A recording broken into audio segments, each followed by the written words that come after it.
All right, so here is a politically based story where this political soap opera within the PNP or opposition, as better yet, is still going. No, recently it's been noted that remember I've said that um, when Mark Golding became president of the PNP, the leader of the leader of opposition, I should say, that yeah, there's going to be a faction of the PNP who are not going to be happy. Like they're basically people who are supporting his friend Peter Bunting's rival Peter Phillips, and the fact that Peter Phillips is pretty much been gone to the pastures, not literally, but he's just gone off to other stuff now. All right, and the faction of people who supported Peter Phillips, who were supporting Lisa Han against Mark Golding last year, a lot of them, basically, a lot of them were not happy about leading the opposition party. And as I said, like this is the civil war that's going on in the opposition. That's not going to die down soon. For a moment, it appeared that people they were working up things on the surface, which I said was a ruse because I know that there's still the infighting there. And here's the end result. Because recently, five notable PNP members left, namely Philip Powell, good riddance, I should say, Wickham McNeil, Michael Phillips, Peter Phillips' own son. Let's see, so on. Damian Crawford, again, good riddance, and also Crystal Tomlinson. All of them basically said, "We're not really working with this dude," and because they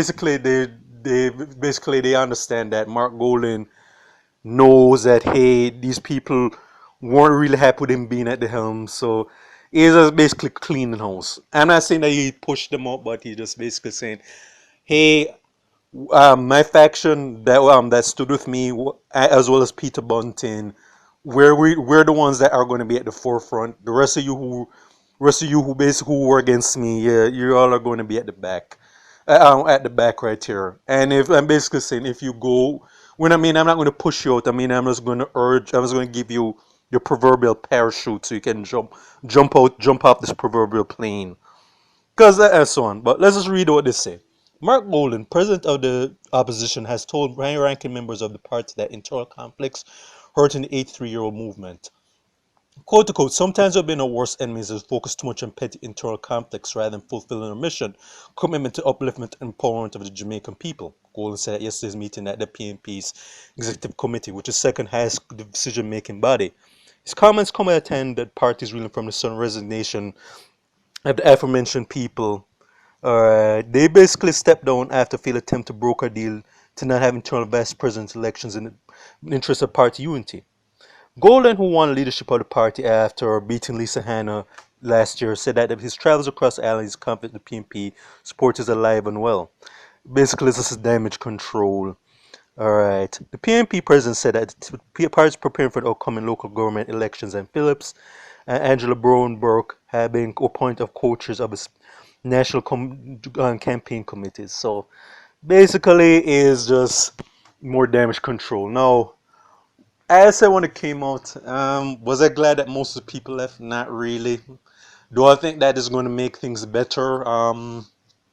Not really. I'm just being honest here. If I'm wrong on this, correct me. But it's just basically we're still going through it because honestly, even though I won't miss most of the people that left, they should have been ejected, especially Paul. Well, has Mark Golden really set the world on fire as far as I'm concerned? Not really. I haven't seen much from him that says, hey, this guy is going to be taking the PNP back to its glory days. Wow, whatever. So it is basically I see it, yeah. It's more than likely there's going to be, is not, things aren't looking too rosy for the opposition.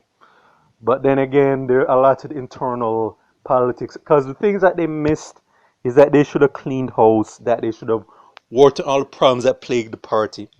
All right, but instead of just saying, "Hey, we're just going to put on this phony front," which is barely working, and also just talking about the bad stuff that the current government is doing, you're going to need more than just mudslinging to really show, "Hey, we're a better alternative." And that is common sense logic right there, but all I can say is that this is basically what's basically happening is just like the infighting is still going to continue. Let's just be rest assured. And fortunately, they're not is not going to bode well for the opposition, especially when elections come against the current government and so on. And me, as I said, I have no horse in either side. Because like I said, that both parties, like I said, there's much left to be desired where both of them are concerned. And he has said that. So this is for State of Jamaica and the Caribbean. Check out my YouTube pages, Miles Gusson Farron, Miles Productions, Real Thoughts and Miles. All right.